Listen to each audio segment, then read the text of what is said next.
This is Suburban On Air and Cohen in the City. Here is Mike Cohen.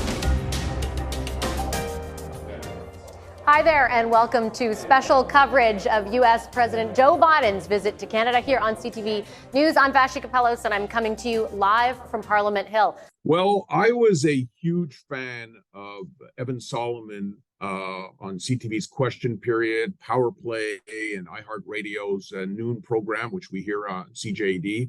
And then when he left, I was really disappointed. I said, who am I going to listen to? And then along came Vassy Kapelos, who I have to say, Vassy, I wasn't as familiar with you. I knew who you were, but I didn't know how fantastic you were. Oh. And you've only been on the air less than a year in this new role, and really enjoy listening to you. So you were previously the host of CBC's Power and Politics. You were at Global TV, you were their Ottawa bureau chief, and you were the host of the West Block. So clearly you like politics. You have got me right on the money. Yes. Thank you so much for your kind comments. And yeah, I love politics. I have always loved politics. I sort of always knew that when I went into journalism, I wanted to eventually be able to focus on it solely. And I'm lucky enough to be able to do that now. So when did this all begin for you? Did it begin in school? When did you become someone who liked politics so much? Well, it actually began at birth, I like to say, because my parents, it's a funny story. My parents met at a political convention years and years ago in the 70s, and they ultimately obviously got married, and they kind of raised us as this Greek, German, very lively, politically inclined family. I have two younger sisters as well. And we sort of always had dinner together, particularly Friday and Saturday nights, because my dad worked quite a bit during the week. And we just always talked about politics. And by talked, I mean, they voiced their opinions. We internalized them. And then when we got to an age where we could debate them, we did. And so I didn't know necessarily, rather that I wanted to go into journalism, but I did know that somehow I wanted to be involved in either in politics or covering it or something to do with it. I didn't have an exact idea of what, but I knew it would be part of what I did. Well, it's certainly a huge part of what you're doing right now. So it's been less than a year now, hard to believe, that you took on your new role with CTV and iHeart. How did that all come about? Well, I had been hosting a 2-hour program on CBC for nearly 5 years, with a break of 8 months in between to have a baby. And I had done that show for a while and really enjoyed it. And it was sort of similar to what you watch on Power Play and Question Period, in that every day I'm just grilling politicians of every different stripe and talking to some really smart people about how to analyze everything that's going on in politics. And so I got very lucky, and CTV approached me while I was doing that job. And ultimately, it was not the easiest of decisions, because I was not leaving kind of a grumpy employee or dissatisfied with my job. I actually was kind of still figuring out how to balance being a new mom and having a demanding job at the same time. So I wasn't really looking elsewhere at all. And they just sort of, I guess, put an offer on the table that was very difficult to refuse. I'd grown up watching Question Period, to be very honest with you, and loving it and dreaming. Like, I mean, if someone had asked me at 10, what's your dream, something that you don't think you can accomplish, but that you would love to, it would be to host a Sunday political show. And so that was a big part of the lure for me, and just sort of the ability to take another step in my career. And so that's how that transpired. What's a typical day for you? Because you're hosting the show from noon to 2 p.m. You're on the air later in the afternoon. Then you're planning for your show on the weekend, and you're a mom.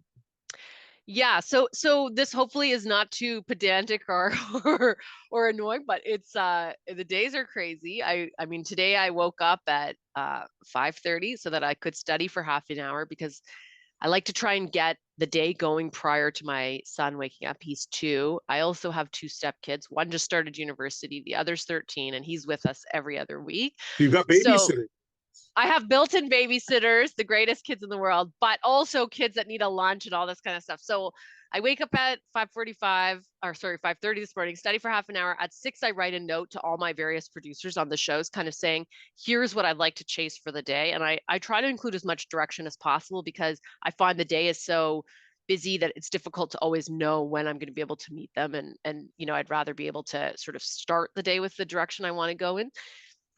And then so that finishes at 6, and basically after that it's like go go go. I make lunches, all that kind of stuff, get everybody ready, and then I take my son to daycare. And then after I drop him, and that's sort of like a commute because I live outside. I live actually on the way to Montreal from Ottawa in Russell, Francophone community, Franco-Ontarian community, about half an hour outside of Ottawa on the way to Montreal. So I drop him at So this daycare. even gets more interesting. You don't even live close to the studio. I don't know. So I race downtown, drop him at daycare, come here, and that's when my day starts. And basically the morning is a combination of preparing for radio and trying to land the right guests and the right sort of stories for TV. I start radio at noon. That goes until 2 o'clock. I get off radio, get my makeup done really quickly. Sounds stupid, but it's part of the job, right? Of course. And then meet with my TV team. We see where we're at. And then it's like a lot of preparation. Like I really focus a lot on preparing for, accountability interviews in particular. So I try to, like, some days between 2 and 5, literally every minute of my afternoon is accounted for. Right. And then at 5, the show goes on air live from 5 to 6. Sometimes I'll do a pre-taped interview. Let's say if a minister or a member of the opposition isn't available right at 5, we'll usually tape something between 3 and 5 if that ends up being the case. And then I finished at 6. 2 out of 5 days I race home so that I can have a full hour and a half to 2 hours with my son before I still do some more work. Then other days it's just not realistic, and there's a lot of things to tie up and a lot of things to decide for the next day and that kind of thing. That's kind of the hardest part of the day because I really could stay for 2 hours every day after work, but I'm trying, pretty consciously not to miss out on all the nights with my son. So that's it. It like flies by. So what happens on a night, well, I guess you were in Toronto, when all of a sudden I turn on the CTV National News and there's Vassy Kapelos anchoring the news for a whole week? Yeah, they got really desperate. They had no one else left. No, I'm kidding. Yeah, that week I went for the whole week, and so in the summer my TV shows go on a hiatus. So I have an opportunity to do a few other things and to sort of work a regular, 8-hour day in other instances doing the radio show only. So in this case, I did my radio show from Toronto during the day and then filled in for the wonderful Omar in the evening. I think the first one we do is at 10 o'clock there and then 11 and stuff like that. Yeah. So I got a chance to fill in for the week, which was a great opportunity to get to know everybody in Toronto and stuff. And then came back and went back into my real life. Well, I mean, you did a great job, by the way. Thank you very much. I appreciate it. Big shoes to fill. Yeah, absolutely. So I have your radio show on in my office or my car daily. We know Tom Mulcair, one of your pundits, very well here. Love listening to your show. It's safe to say that there's never a lack of good topics to discuss on Parliament Hill. Never a dull day. There is never a dull day. I mean, I'm biased because I feel like even if it weren't my job, I would be interested in all this stuff. But we're also in sort of a unique period, somewhat unique in that we've got this minority government almost like hanging on by a thread through this deal with the NDP, right? And so there's always the threat of the potential for change, which I think creates a lot of intrigue, a lot of drama, a lot of interest, because at any given time, any given move the government or other parties make could essentially throw us into an election. So I sort of view it against that context, and that's why I think it's like there is definitely never a dull day. You consider yourself, because you've done some pretty compelling interviews in the last year and probably years prior to that, but in terms of me being a very regular viewer of yours now and listener, and so you have to play the kind of the tough guy role a lot of times when you're speaking to these politicians. You've got a thick skin. You've done some of your shows right there in Parliament when they've been some controversy. You're not afraid to ask the tough questions, are you?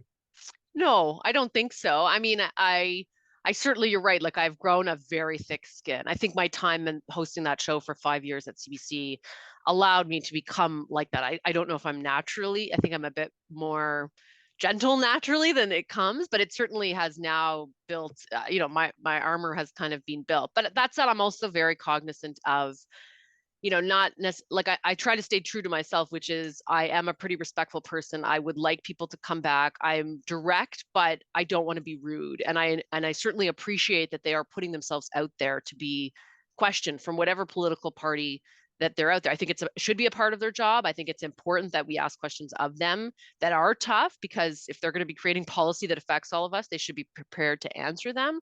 But I'm not out there just to, like, make a viral clip that all of a sudden everybody knows me for, or anything like that. I'm pretty cognizant of making sure that everyone feels they're treated respectfully. The Liberals and the NDP have this kind of de facto coalition government right now.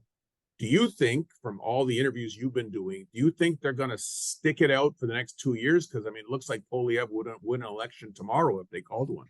Yeah, I think you've spelled out exactly the reason why. If I were a betting woman, I would probably bet that that deal is going to stay in place for a few more years. There's a few other reasons there. I think that there's little incentive right now for Jagmeet Singh, who has very good personal popularity, but has not been able to translate that to electoral success. And you see from the polling numbers, he hasn't really benefited outside of BC from the Liberals' pain in the polls right now.